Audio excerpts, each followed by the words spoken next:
Hello दोस्तों, नमस्कार। मैं रमाकांत रावत आपके अपने यूट्यूब चैनल बायोलॉजी स्टडी पर आपका स्वागत करता हूं। दोस्तों, आज के इस वीडियो में खंड शिक्षा अधिकारी के लिए जो सामान्य अध्ययन का पेपर है वो लेकर आए हैं। इसमें बहुत ही महत्वपूर्ण टॉपिक दिए गए हैं जो आपके लिए इस परीक्षा में बहुत ही महत्वपूर्ण होने वाले हैं। दोस्तों, आपको अपनी कॉपी पर इसको नोट करते चलना है क्योंकि आपके पास समय बहुत ही कम है। और हम आपको ये पार्ट फर्स्ट है, हम ऐसे 8-10 पार्ट लाएंगे जिसमें आपका सामान्य अध्ययन का अधिकांश भाग कवर करने की प्रयास करेंगे।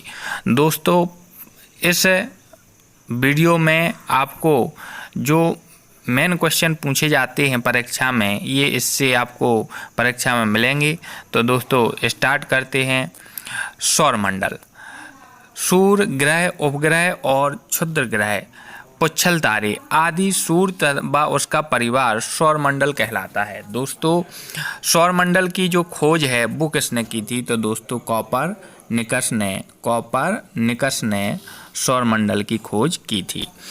दोस्तों, सौरमंडल में सूर्य जो है, सबसे पहले सूर्य के बारे में समझ लेते हैं।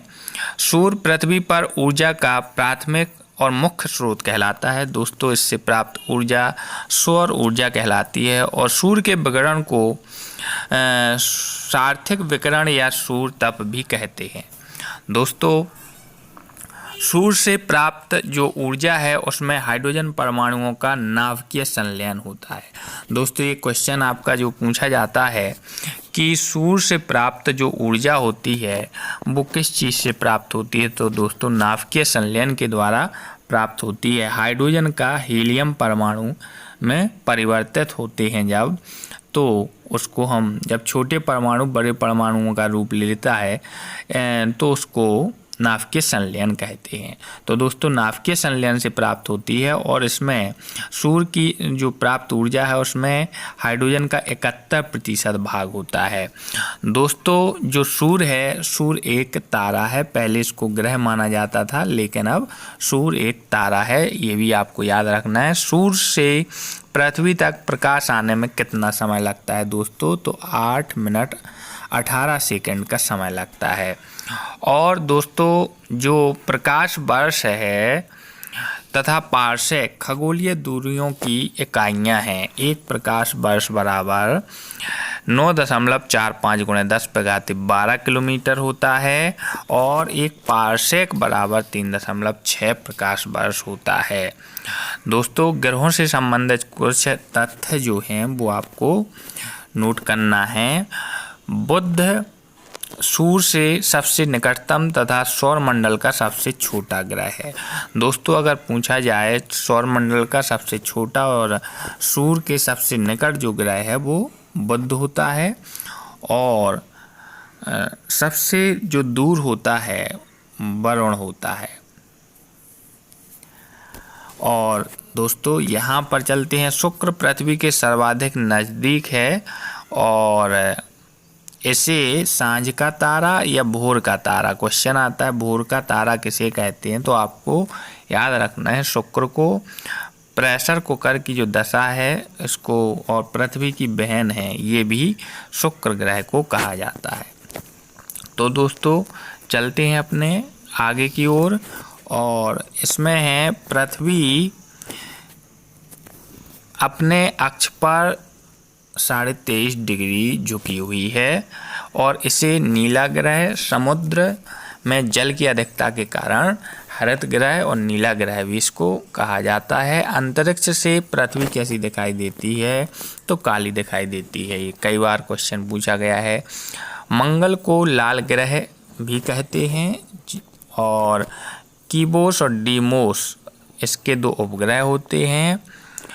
और यहाँ पर बृहस्पति और सौरमंडल का सबसे बड़ा ग्रह है। बृहस्पति जो है वो सौरमंडल का सबसे बड़ा ग्रह होता है। इसका उपग्रह गैनीमेड सबसे बड़ा उपग्रह है। अगर पूछा जाए सबसे बड़ा उपग्रह कौन है तो गैनीमेड ये बृहस्पति का सबसे बड़ा उपग्रह होता है।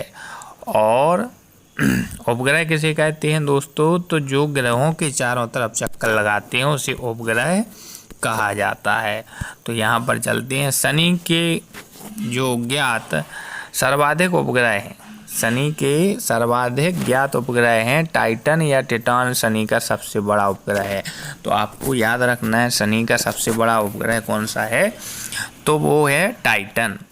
अपने अक्षीय झुकाव के कारण अरुण को लेटा हुआ ग्रह कहते हैं। दोस्तों शुक्र और अरुण का कोई भी उपग्रह नहीं है, ये भी पूछा जाता है। और टोटल जो ग्रह हैं, ग्रहों की संख्या कितनी है दोस्तों, 8 है। पहले 9 थी, लेकिन यम को ग्रह का दर्जा जो है वो ग्रह का दर्जा हटा दिया गया है, इसलिए अब केवल 8 जो हैं वो बचे हुए हैं ग्रह। मंगल व बृहस्पति के मध्य परिक्रमा करने वाला आकाशीय पिंड क्षुद्र ग्रह कहलाते हैं। तो दोस्तों मंगल और बृहस्पति इन दोनों के मध्य परिक्रमा करने वाले आकाशीय पिंड को क्या कहते हैं, तो क्षुद्र ग्रह कहते हैं। दोस्तों पृथ्वी की गतियां जो हैं, पृथ्वी के घूर्णन परिभ्रमण के कारण दिन और रात होते हैं अपने अक्ष पर, जबकि पृथ्वी के परिक्रमण गति के कारण ऋतु परिवर्तन होता है। सूर्य पृथ्वी के सर्वाधिक नज़दीक होता है और ऐसी स्थिति जो है उपसौर कहलाती है। ठीक है, तो उपसौर क्या है, सूर्य पृथ्वी के सबसे नज़दीक होता है, तो उसको क्या कहते हैं, उपसौर कंडीशन कहते हैं। और ये कब आती है, तो 3 जनवरी को ये उपसौर कंडीशन आती है। दोस्तों चलते हैं। पृथ्वी जब सूर्य से अधिकतम दूरी पर होती है तो उसको हम क्या कहते हैं, अपसौर कहते हैं। जब पास में होती है तो उपसौर कहते हैं, और जब अधिकतम दूरी पर होती है तो उसको हम अपसौर कहते हैं। और अपसौर जो कंडीशन है वो 4 जुलाई को होती है। 4 जुलाई को सूर्य और पृथ्वी एक दूसरे से अधिकतम दूरी पर होते हैं, और निकट दूरी पर कितने को होते हैं, 3 जनवरी को। 21 जून को सूर्य कर्क रेखा पर लंबवत चमकता है तो उत्तरी गोलार्ध में दिन बड़ा, जबकि सूर्य मकर रेखा पर लंबवत चमकता है तो दक्षिणी गोलार्ध में दिन बड़ा होता है। तो 21 जून को उत्तरी गोलार्ध में दिन सबसे बड़ा होता है, और 21 मार्च और 23 सितंबर को सूर्य सबसे विषुवत रेखा पर लंबवत चमकता है। ऐसी स्थिति में दिन रात दोनों कैसे होते हैं, बराबर होते हैं। कब, 21 मार्च और 23 सितंबर को। अब दोस्तों ज्वारभाटा के बारे में समझ लेते हैं। सूर्य व चंद्रमा की आकर्षण शक्तियों के कारण सागरीय जल जब ऊपर उठता है और नीचे गिरता है इस प्रकार, तब उसको ज्वारभाटा कहते हैं। दीर्घ ज्वार पूर्णमासी अमावस्या को आते हैं। कोलकाता बंदरगाह हुगली नदी के मुहाने पर स्थित एक ज्वारीय बंदरगाह होता है।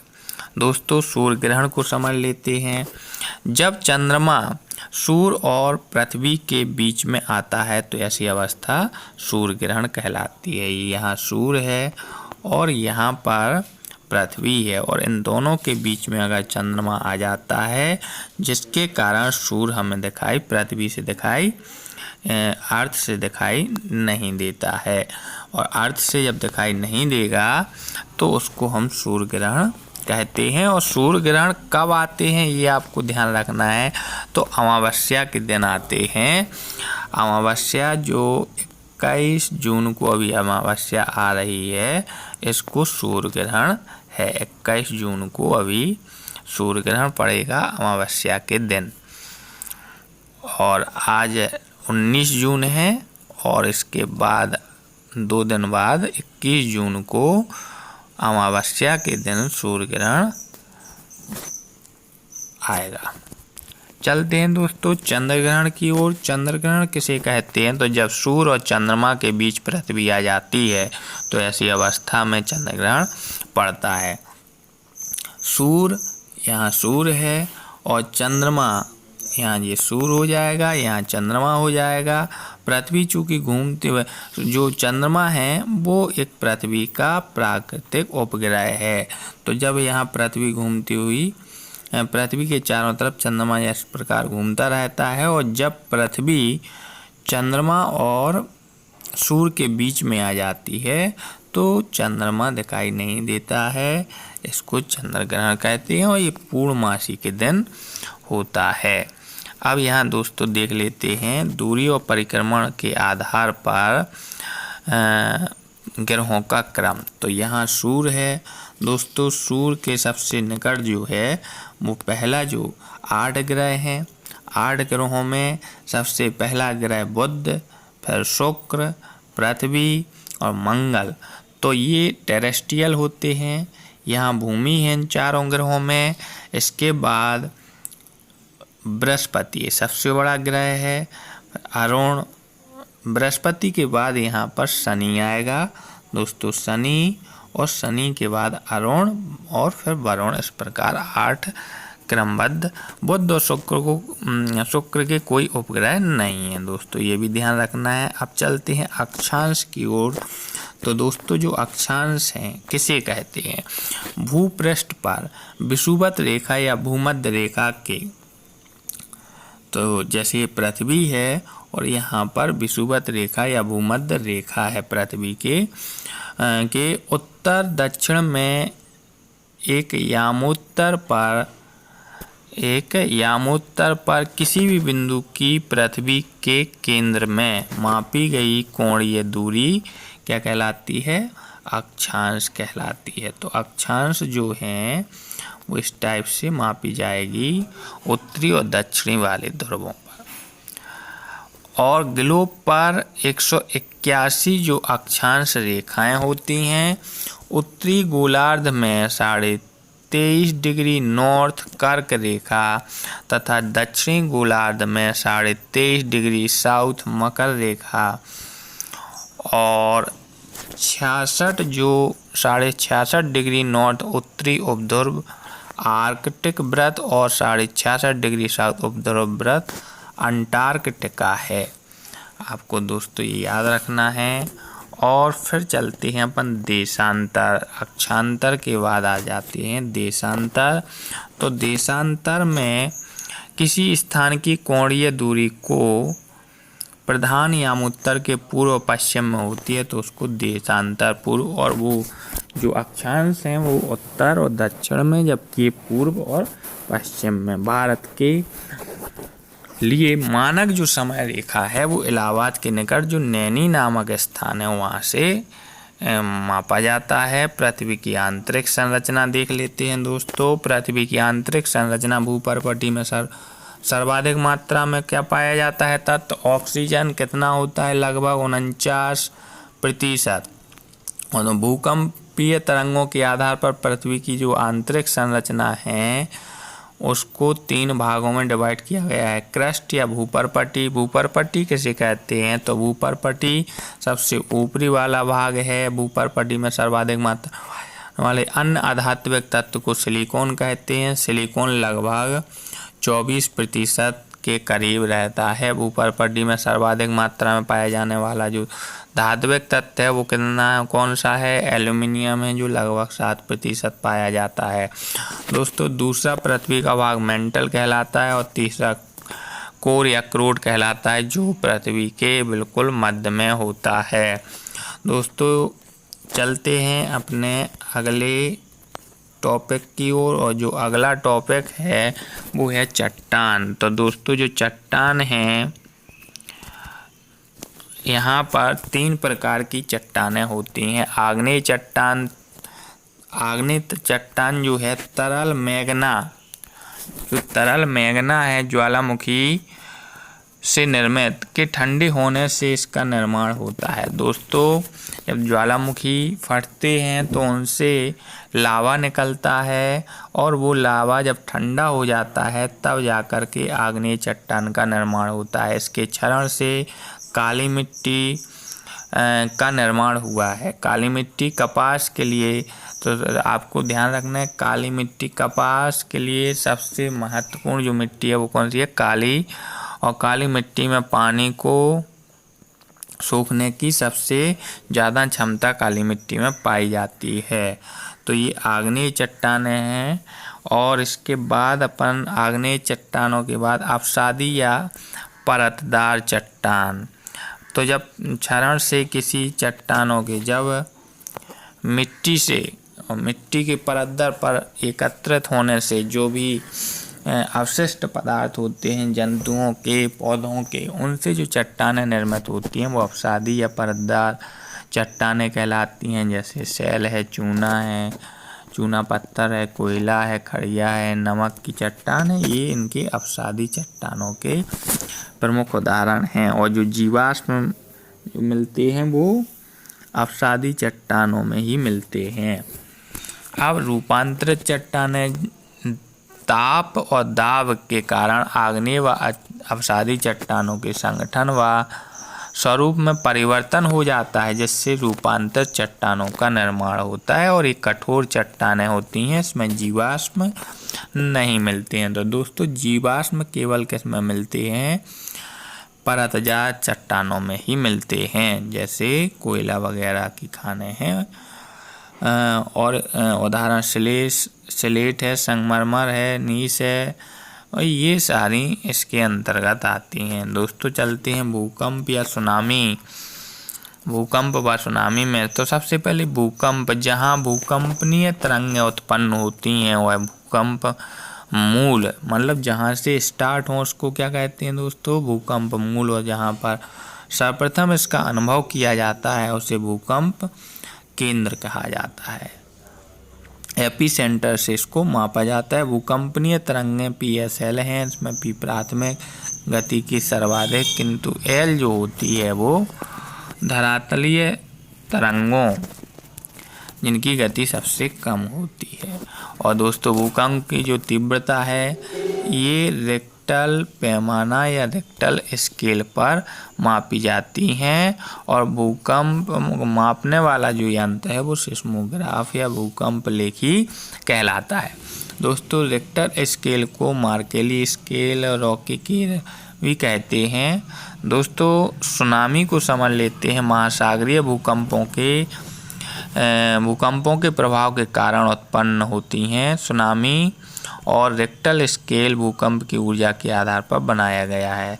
दोस्तों ज्वालामुखी समझ लेते हैं। सक्रियता के आधार पर इन्हें 3 भागों में बांटा गया है। तो सक्रिय ज्वालामुखी कौन है? जैसे स्ट्रोम्बोली है, सिसिली के लिपारी द्वीप में भूमध्य सागर का प्रकाश स्तंभ कहलाता है। एटना इटली में है।